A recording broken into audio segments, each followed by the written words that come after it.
Olá, olá, olá! Salve, salve, meu amigo baeziano de todo o Brasil. Eu sou Eduardo Baez, sou professor de História aqui da internet. Este é o curso de História Eduardo Baez. Nós estamos caminhando pela história da civilização ocidental e agora nós vamos falar sobre a Mesopotâmia. Aliás, estamos falando sobre a Mesopotâmia desde a última aula, da aula 6. Esta é a aula de número 7. E nós vamos falar hoje sobre como se formou a economia e a sociedade naquela região. Você vai notar que tem muita coisa que se formou e que se mantém até hoje para a gente poder entender todos os desdobramentos das relações que acontecem atualmente na região, né? A estrutura econômica e a estrutura social foi herdada para o momento atual. Você pode me seguir nas redes sociais, é só você olhar aqui na descrição deste vídeo, onde você vai encontrar o acesso ao meu Instagram, é o Eduardo Baez Oficial, e ao TikTok, que é o Eduardo Baez Oficial também, são as duas redes com o mesmo nome. Ali você vai encontrar resumos, você vai encontrar uma série muito legal que chama História em 3 Minutos, está lá no TikTok, e no Instagram você pode acompanhar meu dia a dia, você pode acompanhar minhas jornadas nos cursinhos e tudo mais. Uma coisa muito importante para você que está assistindo esta aula agora, neste momento, no ano de 2024. Nós estamos no dia 14 de janeiro de 2024. Veja, eu vou iniciar um curso presencial aqui na região de Campinas, para você ter todo esse conteúdo, só que presencialmente, com textos, com debates, com conversas. E você pode participar desse curso se você estiver aqui na região de Campinas, tá? Para tanto, você me acompanha nas redes sociais, onde eu vou mostrar para você como é que você vai poder participar desse curso, como é que ele vai ser disponibilizado para você que está na região metropolitana de Campinas. Ele vai acontecer lá em Barão Geraldo, pertinho da Unicamp, para a gente ter um acesso a um monte de livros, textos e conversas interessantes, tá bom? Então fique atento nas redes sociais para o curso presencial que vai começar agora, finalzinho de fevereiro, como tudo nesse país, logo depois do carnaval, tá bom? Muito bem, inscreva-se no canal, de imediato, inscreva-se no canal, ative as notificações, já deixa um like, você que está assistindo, acompanhando o curso, deixa um like, isso me ajuda muito a poder propagar mais este material. Notou que eu não tenho essa característica de ficar trabalhando com coisas ou com assuntos ou com marcas nas quais eu venha divertir você. Meu objetivo não é divertir você, meu objetivo é informar você e trazer um conteúdo de extrema qualidade, tá bom? Outra coisa importante, se você quiser manter o canal, me ajudar a manter o canal, você pode deixar um like. Além do like, você pode apertar um botãozinho que está aí embaixo, se chama Valeu. Com isso você me ajuda a manter o canal. É só apertar no Valeu e quanto você quiser me ajudar a manter o canal, será muito bem-vindo. Agradeço de antemão a sua generosidade para poder manter o canal funcionando, tá bom? Importante também, na descrição do vídeo tem um link para um formulário para você fazer parte da minha lista VIP de e-mails e WhatsApp, onde nós vamos interagir mais intensamente. Então, clica ali e se inscreve nessa lista VIP. Coisa simples, rapidinho, o formulário para eu ter o seu e-mail para poder te mandar materiais, a newsletter e todas as informações, tanto para a sua preparação em humanas para o vestibular, como também para informações em geral e você conhecer um pouco mais de história de uma maneira clássica, de uma maneira erudita, de uma maneira na qual nós vamos trabalhar a história como ela evoluiu. Eu expliquei isso lá na primeira aula, que se chama A História e Seu Método, tá bom? Muito bem, sem mais delongas, né? Vamos aí para a nossa aula. Ah, não pode esquecer, aqui na descrição do vídeo você tem também o acesso ao PDF de tudo que eu vou falar nessa aula, tá bom? Vamos para a aula?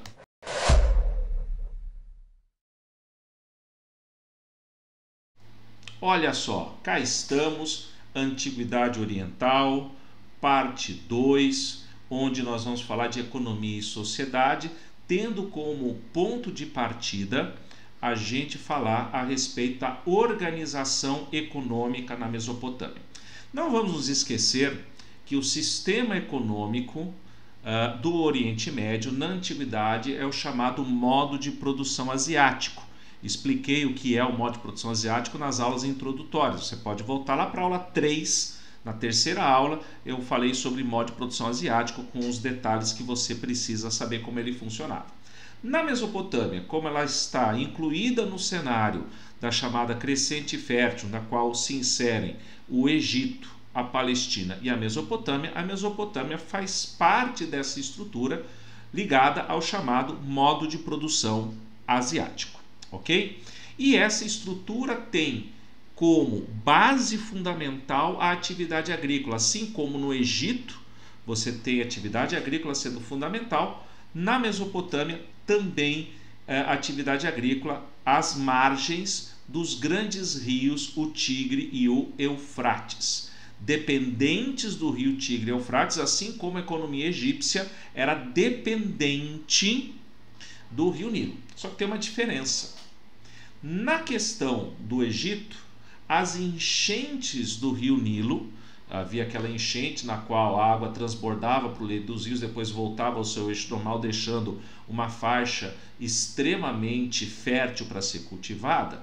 As enchentes do Tigre e Eufrates, elas são menos regulares e são muito mais violentas do que as enchentes do rio Nilo. Então isso gerava uma necessidade maior, né, por parte da organização e do desenvolvimento tecnológico desses povos da Mesopotâmia para poderem se aproveitar dessas enchentes e também poderem se proteger da violência dessas enchentes na região, ok? As enchentes dos rios da Mesopotâmia, como eu disse, elas eram muito mais violentas e intensas do que o rio Nilo e tinha um outro detalhe importante para ser colocado ali. Lembra que eu falei na aula anterior que grande parte inicialmente dos estados, das sociedades que se organizaram na região eram sociedades com cidades-estado? Pois é. A ausência de um Estado centralizado de forma contínua na região acabou dificultando o desenvolvimento de grandes obras de irrigação, na qual eram necessários que houvesse um Estado centralizado para coordenar os grandes contingentes humanos que ali afluíam constantemente. Então, o que nós temos ali, muitas vezes, são esforços isolados por parte de grupos dessas cidades-estado para um melhor aproveitamento da região da Mesopotâmia. Em alguns momentos, quando você tem uma centralização maior dos estados ali, no Império Babilônico, por exemplo, tanto no primeiro quanto no segundo Império Babilônico, você vai ter uma atividade econômica um pouco mais organizada de forma centralizada, que vai se refletir diretamente na construção de canais de irrigação e na organização de obras de irrigação capazes de aproveitar melhor essas características de enchentes pouco regulares e mais intensas dos rios Tigre e Eufrates. De fato, na região, toda atividade econômica era supervisionada pelo Estado, pela cidade-estado ou pelo Estado centralizado, dependendo do momento que você está vivendo ali. E chocava-se um modelo de propriedade ali.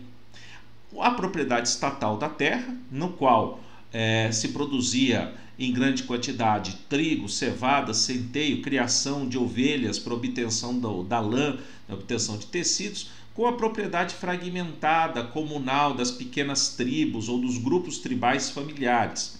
Com o passar do tempo, essa estrutura, né, nas vezes que você vai encontrar um estado mais centralizado, esse tipo de atividade ele vai ser controlado por um estado de forma intensa e um processo no qual a propriedade ela se torna estatal. Veja, além dessa estrutura de agricultura, é importante lembrar que a região apresentava um processo muito marcante de diferenças entre as várias áreas da região da Mesopotâmia. Por exemplo, no norte da Mesopotâmia, daqui a pouco eu vou mostrar isso no mapa para você, no norte da Mesopotâmia você tem umas terras mais montanhosas, um pouco mais áridas, ásperas, né? Enquanto ao sul da Mesopotâmia é onde você vai encontrar essas planícies férteis e ricas em atividade econômica.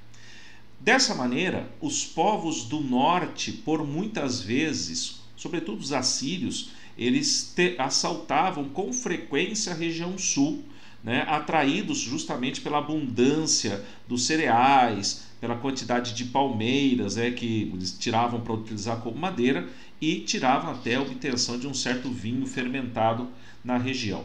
Era muito supervisionada a atividade pelo Estado, né, o Estado supervisionando tudo isso, e mais ao sul, como eu falei, onde você vai encontrar um pouco mais dessa centralização. Era necessário que houvesse uma regulamentação mais forte da atividade econômica.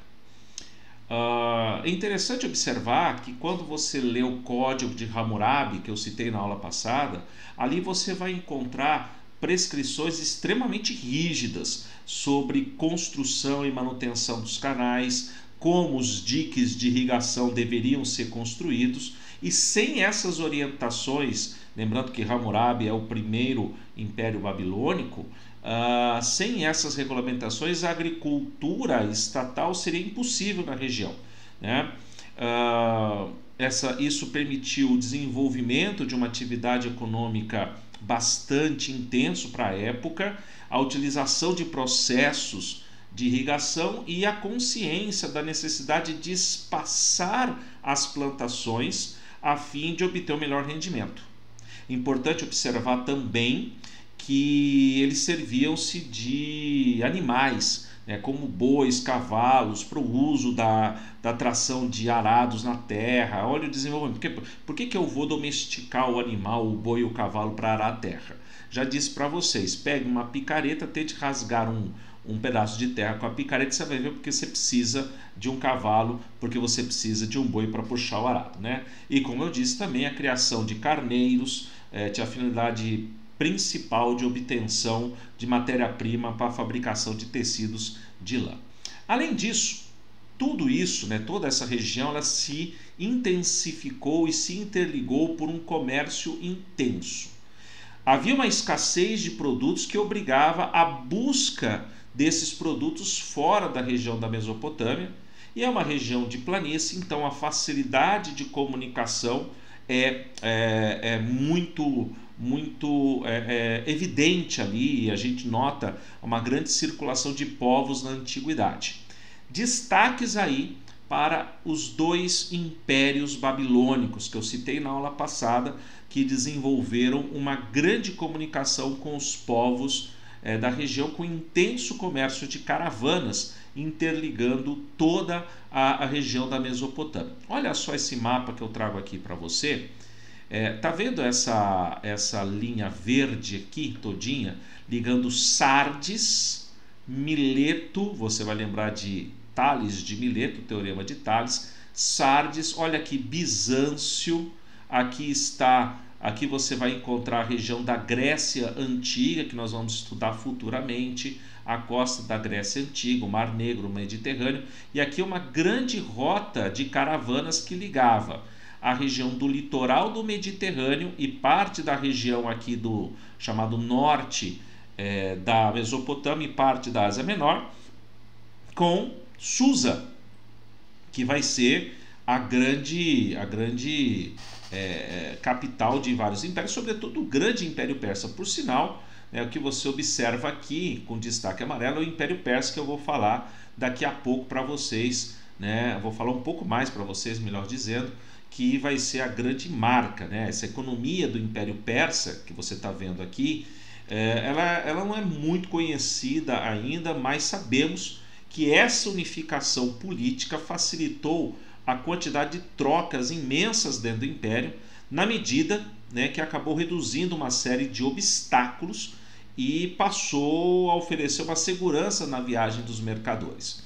Veja só, o que nós vamos observar é que essa economia inicialmente marcada nas cidades-estado, depois com os estados centralizados e finalmente com a economia persa, gerou um sistema econômico global, né, na região, para a região, e que se a gente fosse comparar com o Egito Antigo, havia uma menor intervenção do Estado do que havia na região do Egito Antigo.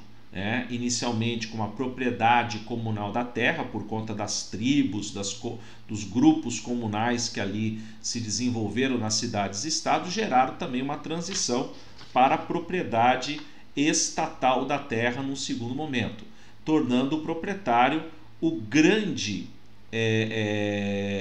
proprietário geral das terras no desenvolvimento dessa atividade. O que nós observamos com muito detalhe também, ele era um estado que se apropriava dos excedentes. Esses excedentes acumulados permitiam o desenvolvimento das cidades e também do comércio exterior, né? Do mesmo modo, nós vamos notar um trabalho do indivíduo que se dedicava à comunidade e que passaram a dedicar ao Estado, por isso a estrutura estatal é bastante marcante aí na presença da sociedade. E com isso, nós temos uma classe social que personificava o Estado. Essa classe social era formada principalmente pelos nobres, funcionários e sacerdotes.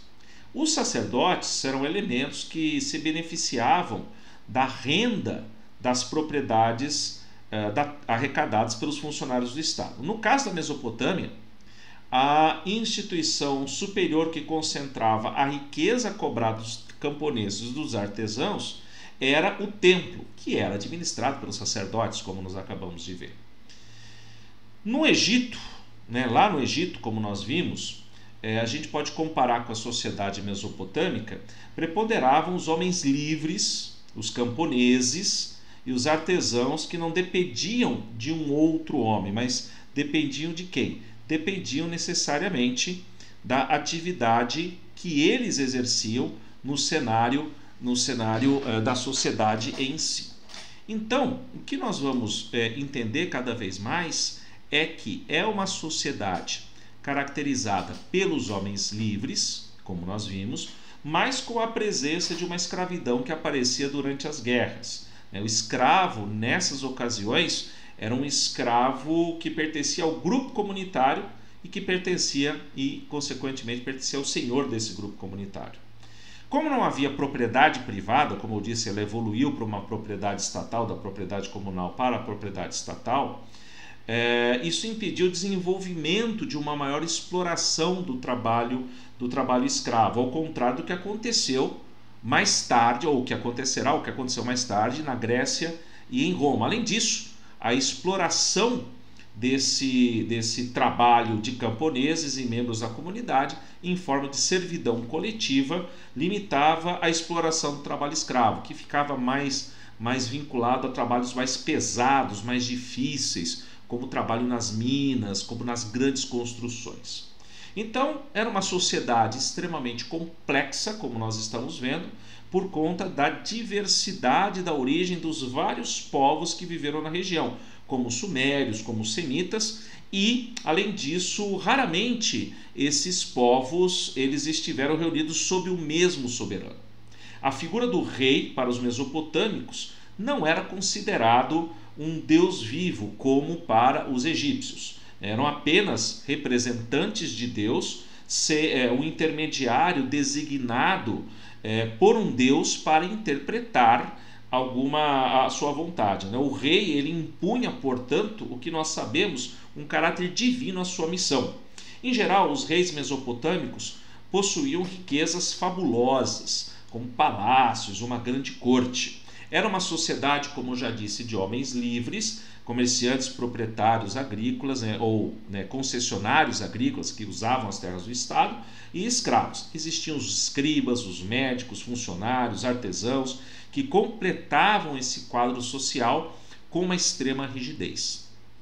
A posição social dos homens livres ela era determinada diretamente por uma condição econômica. Então, na camada social que nós temos aí, as famílias eram solidamente organizadas e, interessante, as mulheres tinham uma certa independência.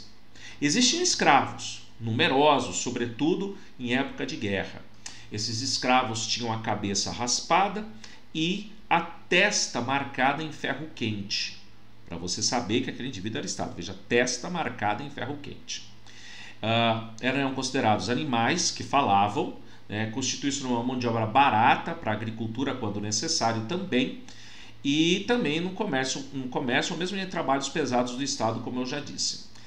Em muitos casos, você tem homens livres que optaram pela escravidão para poderem se manter, a fim de poder sobreviver.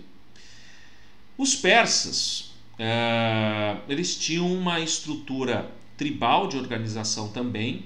As tribos se subdividiam em clãs e em famílias, e uma grande quantidade de chefes locais hereditários também formavam uma nobreza mais ou menos hierarquizada. Então, entenda que a economia e a sociedade da Mesopotâmia, elas eram extremamente complexas e extremamente diversificadas, mas valia essa estrutura, no qual o Estado é o dono da terra, o Estado é o agente que desenvolve e toma iniciativa para o desenvolvimento da economia, e é uma sociedade extremamente estamental e rigidamente controlada nos seus estamentos pelos seus chefes locais. Ok? Isso é um quadro geral da economia da antiguidade na Mesopotâmia. Ok? Eu sou Eduardo Baez, este é o canal Curso de História Eduardo Baez. Nós estamos conversando sobre a formação da sociedade e da história da civilização ocidental. No próximo domingo a gente volta com mais um vídeo falando um pouco mais da Mesopotâmia, da sua estrutura cultural, da sua estrutura religiosa, fechando essa parte no Oriente Médio que nós estamos falando, tá bom? Não deixe de se inscrever, faça parte da lista VIP, olha lá embaixo na descrição do vídeo para que a gente possa ter uma maior interação, tá bom? Um grande abraço, até o próximo vídeo. Tchau, tchau.